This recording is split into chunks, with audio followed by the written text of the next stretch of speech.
Monday, the Prime Minister will be meeting with Chief Ministers of all states to discuss the country's vaccine rollout plan. With India on the brink of a COVID shot, the government announced CoWIN app for registration. Now, a dubious network of fake vaccine apps has been unearthed, mimicking the official app. These fake versions are asking citizens for their details in the name of COVID immunization. Here is our lead story tonight.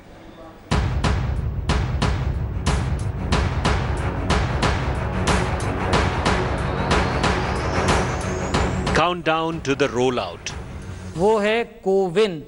ये एक digital platform है जो कोविड-19 vaccination की delivery को real time पर monitor करेगा। When India's digital platform for vaccine distribution, CoWIN, was announced on December 8 as part of the preparations, the cyber scammers swung into action. A counterfeit portal with the same name popped up the very next day. On your screen are the snapshots of web page hosting a fake CoWIN app. With the help of digital forensics firm Voyager Infosec, we analyzed this app, its behavior pattern, through reverse engineering. The app looked suspicious to expert eyes. When we analyzed, we found that this app has been taking suspicious permissions for your storage, for location access, etc. And right now it is operating as a clickbait app for getting some fake advertising revenue. It is likely that as soon as the government launches in public, this app will also start collecting Aadhaar data and other data of people and the banking details to conduct scams. Further forensic investigation revealed that this network had a history of creating dubious portals, which mimicked official platforms. Our investigation showed that a single network was linked to the shadow pages of both CoWIN as well as the Securities and Exchange Board of India. The footprints of this camouflage were traced to a digital marketing firm located here. India today has managed to track down the exact address from where the fake CoWIN app was allegedly being managed. This is C35 ground floor metro apartment in Jhotwada, Jaipur. We found the place locked, and neighbors say it's been so for a month now. कितने समय से ये जो नीचे वाली apartment है बंद पड़ी है? सर ये 1 महीना हो गया गलत। 1 महीने से बंद पड़ी है। तो यहाँ पर क्या कुछ चल रहा था या कुछ क्या फंक्शन कर रहे थे लोग? नहीं सर, यहाँ कोई नहीं आया 1 महीने से, तो बंद पड़ी। With one of the world's largest COVID immunization programs set to begin, it's time law enforcement took stern action against scammers. The CoWIN app is meant to ensure that registration for COVID vaccine can happen, but clearly some fake scam or fraud was being orchestrated from this address in Jaipur so as to dupe people in the name of COVID vaccine. With Nikhil Sharma and Ankit Kumar, Devankur Vadhavan in Jaipur, India Today. Joining me on the Newstrack at this moment is Professor S.K. Sareen. He's the director of the Institute of Liver and Biliary Sciences. Worked with the Delhi government earlier as an advisor during the COVID pandemic. With us also is Jitin Jain, one of the country's top cybersecurity experts. Professor Sareen, I come to you first. This investigation done by our open source investigation team shows how these fake apps have been set up. They're trying to use this opportunity to extract information from gullible citizens who think that if they register, they'll somehow be in the queue and on the priority list to get the vaccine. This is a new challenge, which is not part of either science, technology, or policies. And I thank you and your team that you have found out such a thing. And this is a beginning of warning to people not to do it. It's not good. All of us are supposed to be benevolent, supposed to save others to save yourself, rather than to save yourself and then let others die. This is not fair. So I think it is illegal if this is found to be so, and we should not encourage it. I think we have to wait. The vaccine supplies are closely monitored, and I do think India would have enough supplies. Just have little patience. Those who have fought in the front, the army, the doctors, the healthcare workers should be given a priority. They're putting their neck out all this time. And we all know salvation is through vaccination, but wait for your turn for salvation. Now, Jitin Jain, in this investigation, the app is operating as a clickbait app to try and get advertising revenue. They know that this is what people are looking for. And apparently, from the investigation that you helped us do, it turns out that it's not a first time. This particular company and the people behind it seem to align with whatever the government scheme or policy is, come up with similar sounding names, and have been doing this in the past as well. Rahul, there are three things we must know to put the entire context together. One, they registered this domain with the exactly same name of what Health Ministry has announced, the CoWIN domain, in the December. So they knew almost a month in advance what is going to be the name of domain. They had some information. Second, this is right now a clickbait advertisement app, but this is because right now government has not yet launched the vaccination program. Once the government starts vaccination, these people will also start collecting Aadhaar details and bank details. This is how the entire modus operandi of all scamsters are. And then they created a similar fake mobile app on the name of CoWIN. They made a website, and you would be surprised to know that once you broke the story yesterday on a web portal, they first changed the website to say that we are not the official website, as if they were the distributors or something. And then now they have taken on the domain. See, the problem is not whether some scamsters are going to steal some money, con some people, or run a malware campaign or a fake app. There is a bigger threat over here. The threat is that the whole process what government is ideating, that people would have to install an CoWIN app, and then they would have to link their Aadhaar card and medical records, and then they will be allotted a preferential vaccination as per the policies of the government. So if some people are getting into this business of scamming and conning by running fake apps, it will lead to the complete erosion of trust in digital ecosystem. You must understand that 40 to 45% of smartphone users in India are the first-time users. They may have Harvard degrees, but they are not digital. They don't have digital literacy. They fall for these scams, loan apps, Nigerian scams, lottery frauds.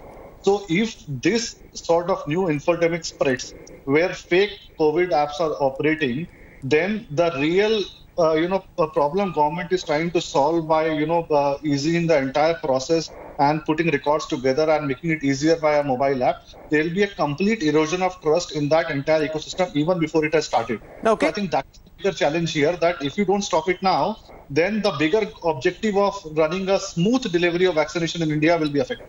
So today was a big day in India's vaccination rollout plan. The biggest nationwide dry run was carried out in 686 districts across 33 states and union territories. Thousands of health workers took part in the drill that tested the end-to-end testing of the actual vaccination process. The health minister was in Chennai to review the dry run, and he's promised a smooth national rollout.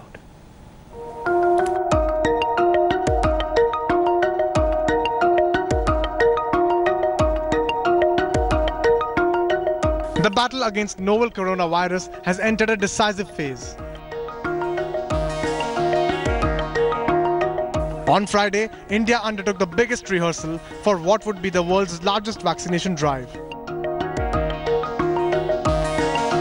The mock drill was conducted in 33 states and union territories simultaneously. The trials featured end-to-end testing of the entire process. It included uploading beneficiaries and site details, verification of documents, and vaccination itself. This auditorium, they will be made to sit for about 30 minutes. All those who have gone through the vaccination process, and doctors will be monitoring their health. So very simple procedure: registration, vaccination, and observation, following which a person who has undertaken the vaccine will be allowed to go home. Union Health Minister Dr. Harshvardhan visited General Medical Store Depot in Periyamedu in Chennai, one of the 4 national vaccine storage facilities to take stock. The other 3 are in Mumbai, Kolkata and Karnal. I think we need to salute our coronavirus. We need to salute our scientists. We need to salute the leadership of our Prime Minister Shri Narendra Modi ji, who has inspired everybody, cutting across anything, across all spectrums. We're standing inside one of the very important places currently in Chennai, in a place called Perimedu, and this is actually a vaccine storage spot. We're walking from a dry storage region to the cold storage region, and these are the containers which you see are going to hold the vaccines. And once you enter, you could see that, this location on one side, they have been completely dedicated for COVID-19 vaccine. The temperature that is maintained inside this place is actually 2 to 8 degrees centigrade, and these are the sensors that actually are collecting the data and giving it to the officials. These sensors are directly connected to various departments, and that way it's being monitored. The mega exercise tried to ensure that the minutest details are attended to and any chinks in the chain are fixed. This is the Delhi State Cancer Institute Hospital. It's part of the Delhi government, and there are officers at the first point of contact that will be looking at filling up forms and details. So these details will be linked with the government's CoWIN app that has been made the one-point center for all information and database. The government aims to vaccinate 30 crore priority individuals by August 2021 and 50 crore private individuals by 2022 end. The SBI think tank says India will require around 56,000 to 72,000 crore rupees to administer vaccine to 80 crore people. The SBI research pegs the administration cost as 100 would be around 700 to 900 rupees. 2020 was a lost year. A vaccine is crucial to get normal lives back on track. Now it's just a matter of time before India gets a shot in the arm.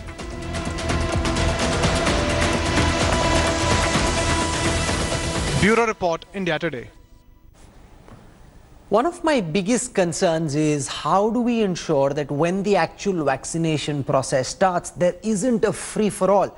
Because people have been locked up, Professor Sareen, for more than a year. They are itching to go out. They think that the vaccine is the key to unlocking the door, which has been shackling them all this while. How do you ensure that this doesn't turn into a Sam Dam Dand Bhe, the free-for-all, do what it takes, get hold of that vaccine so that your life can get back on track? I think your fears are true, genuine, and it is everyone's fear that riches and the rich people might take all the vaccine. This is a fear, common fear. But I think the way the planning has been to the governments, to the states, to the districts, the lower levels also is very meticulous. We have to abide by the way the things have been planned. And I would like to draw 2 or 3 things to your mind. First is the vaccine. Second is the process of vaccination and rollout. And third is community participation. I think it is this which is lacking. I'll give you some examples. France, despite having the vaccine, had 0.01% vaccination. US, despite having all the 17 million vaccine dosages, only could vaccinate till, let's say, yesterday, 5.3 million only. So the question is, despite everything, 2/3 of the people never showed up. Britain has just done 1% or so. Israel has done 16%. So the question is, it is the participation in an orderly manner by the community, not by Sam Dam Dand Bhed, that will make the difference. And today, I would like to emphasize it is the speed with which you can vaccinate. Because once the mutant virus, which is a fear in my mind, in 3 months can become spiral out and we have more and more cases, before that, we should be able to vaccinate as many as we can, at least the very first dose.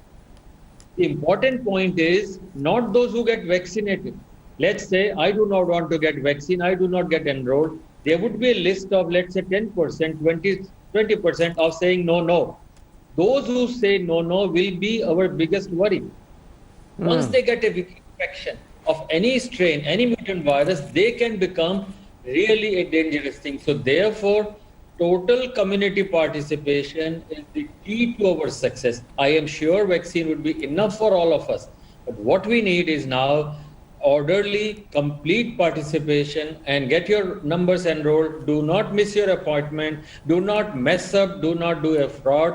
And then you will see. Otherwise, we may have a very different situation. We need order. We need discipline. We need commitment. At the start of the show, I showed you how a group of scamsters is trying to extract data and make it seem to people that they can sign up on this app that actually doesn't exist. But on the ground, in some localities now, efforts are being made to get in touch with senior citizens through the Resident Welfare Association so that the local authorities have a list of those who should line up, apart from healthcare and frontline workers. It's these senior citizens who will be administered the COVID shot in the first phase of immunization. So I want to give you a sense of the effort that's being made, the real effort that's being made to try and ensure that we have a registry that's ready. Once the shots come in, then we can get the vaccination program actually rolled out. Take a look at this report.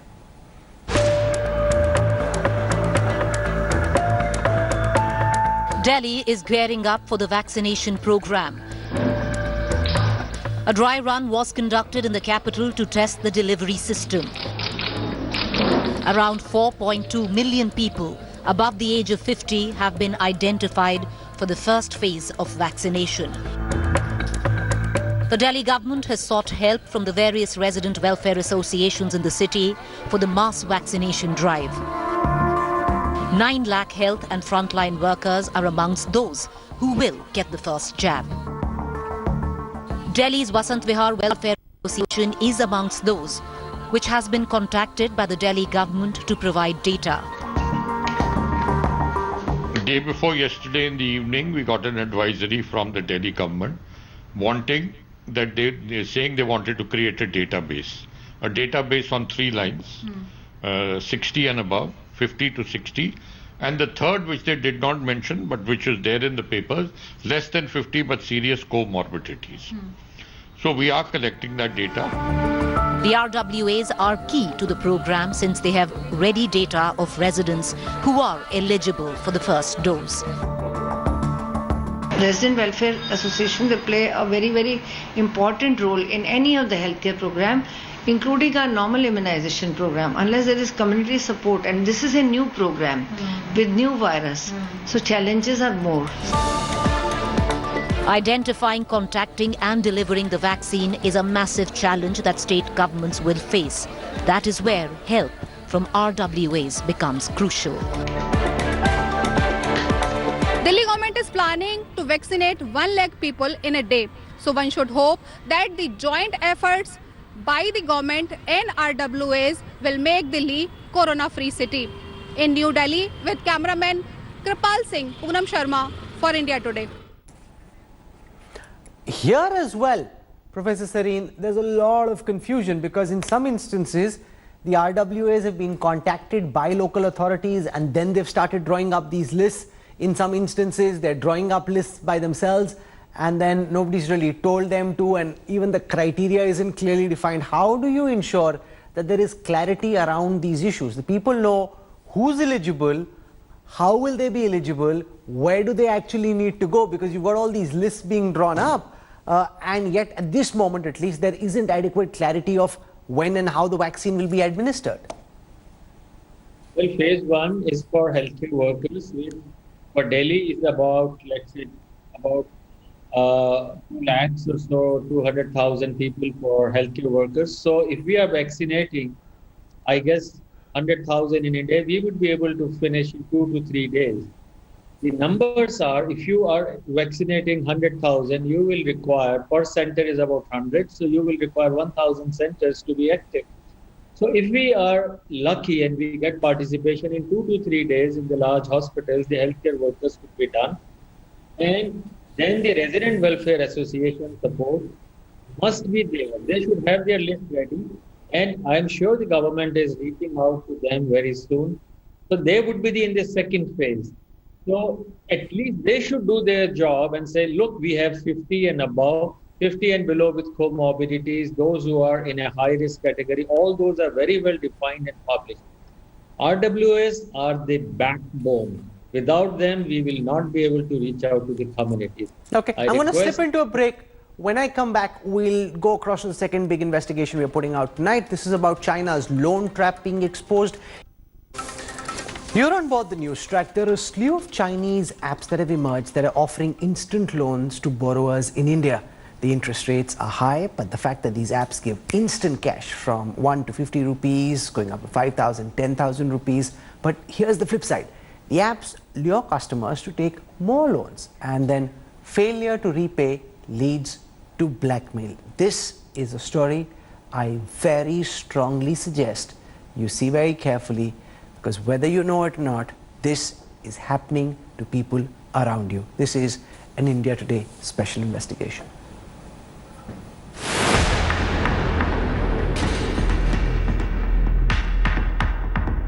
Digital Shylocks. Swooping down from China. Partnering with local accomplices. And deploying unauthorized money lending apps since March. The lure of instant loans during the pandemic, and once their Indian clients had them in their bank accounts to make ends meet. They are caught in a vicious cycle of never-ending debts. Unable to repay, several borrowers committed suicide after they were harassed and threatened.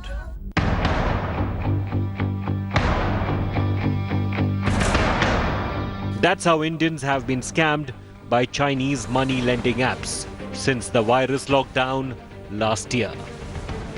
Many of them mushroomed on application stores. Some of them were taken down, but they reappeared in new avatars. The modus operandi of these mobile money lenders is very simple. Once you download their application, irrespective of whether you avail the loan facility or not, they get hold of your contact database and your gallery. Owing to exorbitant interest rates, which are well above the RBI norms, most times customers are not able to pay their dues on time. This is when the contact database come to their help, which is also their safety net. Using the contact database and the gallery photos and videos that you have in your phone, they start harassing you, your friends, and your relatives. Based on a complaint, 2 Chinese nationals and 6 Indians have been arrested in Bengaluru alone by Tamil Nadu's crime branch for running an online loan racket. Police say the suspects used 8 different lending apps. Their targets were cash-crunched people. Such arrests have been taking place across India. More than 17 people taken in from Hyderabad and Gurugram in connection with illegal digital loans. This came after 3 people committed suicide because of harassment by employees of these apps. We have written to the major payment gateways and we have sought data from them regarding the apps, what are the volume of transaction. Initially, we got a set of data from one of the payment gateways, and the total volume of the data at that point of time which we saw was in excess of about 20,000 crores at that point of time. The RBI has cautioned borrowers to verify background of entities offering loans, online or through mobile apps. It mandates digital lending platforms disclose the names of banks and non-banking financial companies upfront to the customers. Digital literacy holds the key, and so do stricter privacy statutes and law enforcement to stop these loan sharks from fleecing gullible borrowers. With Ashish Pandey and camera person Aparna Govindrajan, this is Sai Kiran Kannan for India Today. Cybersecurity expert Jitin Jain is with us on the Newstrack. Jitin, now this is very spooky. How I found out about this phenomena was when this happened to the husband of one of the ladies who works with us at home. And then I discovered that this is happening, started probing, discovered just the scale at which it's happening, and realized this is not an isolated phenomena. It's happening now across the country. Give our viewers a sense of why these mobile apps, these Chinese apps, are being able to pull it off. Because when I look at the Google Play Store, for example, and see some of these apps, it's obvious as daylight that this is a scam. And yet, because there is the lure of easy money, there are people who believe that, you know, this is where they could get money at the end of the month when their salaries are running out. This seems to be an easy place to tap into for easy cash. Rahul, this has been happening from last couple of years, and this originally started in China, where a lot of such scamming apps mushroomed over a period of time. Because you see, in China, getting a loan from a bank is very complicated. You have to go through strict compliances, and it's all state-regulated entities which are operating there. So suddenly some private people discovered that if they could offer easy loans instantly, they could capture a big market. And this is the same market which ultimately the Ant Financial, the Alibaba group captured, for which they have Jack Ma has disappeared now. And that is the problem of Chinese government, that a lot of this private lending has gone into the private sector hands, and it has created a problem for the national sector banks. So once Chinese government came down heavily on these private apps, they suddenly found a way into India and other developing countries like Indonesia. Now, after pandemic, people have lost jobs, people are out of money, and all these apps, I think there are almost around 300 apps what we know of. And mind you, not all of them are Google Play, Rahul. Majority of are operating from private websites, so that they can, and most of them carry malwares to steal your galleries, photo data and stuff, because Google otherwise will not allow them. Now, the model is that you offer small loans like 10,000 rupees, 20,000 rupees, and the target audience is students, working wives, youngsters who otherwise would not go to bank and get a loan. And once you get a loan, like, so if you want to apply for a 10,000 rupee loan, they take your Aadhaar card, they take your bank details, addresses and all, they steal all your data. And within a week, you are asked to pay back the loan. And that is after deducting 3,000 rupees from the original amount. So 30% is already gone. Now they come that you pay back the amount within a week. Otherwise, they will create WhatsApp group of your friends and families. They will abuse you, name you. They will put photos of your female family members and write whatnot. They will threaten you. So it is a 3 level of things. They are running proper call centers funded by Chinese companies. Most of them are operated by Chinese individuals or Chinese companies or are Chinese replicas. Now, first level is harassment. Second level is threat. Third level is blackmail. And there are people who have borrowed 10,000 rupees and they ended up paying 2 lakh rupees within 2 months. And even after paying 2 lakh rupees, they're still being blackmailed. Now, the problem is that most of this entire financial market in India, this micro lending market, obviously there are rules that you should upfront tell the customer that who is the bank or NBFC you are registered with. But majority of these apps are scamming apps. You don't know who has invested, who is running them. There's just an app on the Google Play. You just fill your details, you get money in your account, and then you're harassed from a call center. Thousands of employees have been hired in India running call centers just to abuse people, and they're rewarded if they make customers cry and when they blackmail.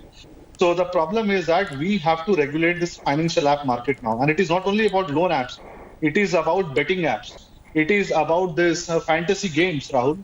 This is nothing but a digital satta and digital gorakdanda hawala, which is going. I want to hold you there and get you to talk about how the Chinese government has actually dealt with their own apps, because this is originally Beijing's headache. They've now passed it on to us because they clamped down so strongly against these apps in their own mainland, which is why a lot of these shady operators have now moved from China to India. I think the first we heard was from additional CP of Telangana, Ms. Shikha Goyal, who investigated this entire scam in Hyderabad. And when they found the Chinese link, see, some of them are directors, some of them are directly Chinese entities, Chinese apps. Some of them are Indian guys running Indian apps, but the coding is done by Chinese software development companies. You see, the original scamming idea is from China. Once you go out of business in China because Chinese government is coming down heavily, then you have to find some market. Once you know how to make easy money and con people, you will do that for the rest of your life in other countries. So that is why, almost around this 300 apps, almost around 150 are linked directly or indirectly to Chinese people. Now, Ant Financial, which is the Alibaba group company, which is under now Chinese authorities scanner, they were also running the similar thing. I mean, they were obviously complying with all the regulations. They were charging not the exorbitant rates, but the real banking rates.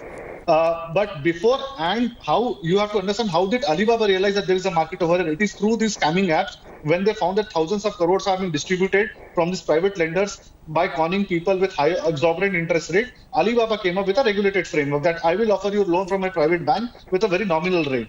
Now, Chinese government at the moment does not want to do anything, does not want to allow any private entity to have any say in the financial sector. They just want state-controlled banks to operate. And that is why all these people are now going out of business in China and they are landing up in India, Indonesia. Okay. Pandemic has given them a wonderful opportunity because people need money right now. Fascinating insights. Love the thoroughness of your knowledge. Thank you very much, Jitin Jain, for joining us on the Newstrack. I want to shift attention now to the deadlock between the farmers and the government on the new farm laws. There was the 9th round of talks. The stalemate continues, unfortunately. the key sticking point is that farmers want the 3 laws to be taken back. The government says that this is not possible today. The centre gave 2 options to the farm union leaders: to either form an informal group for dialogue or to let the Supreme Court decide whether or not the government's moves were good in law. Our National Bureau with this story.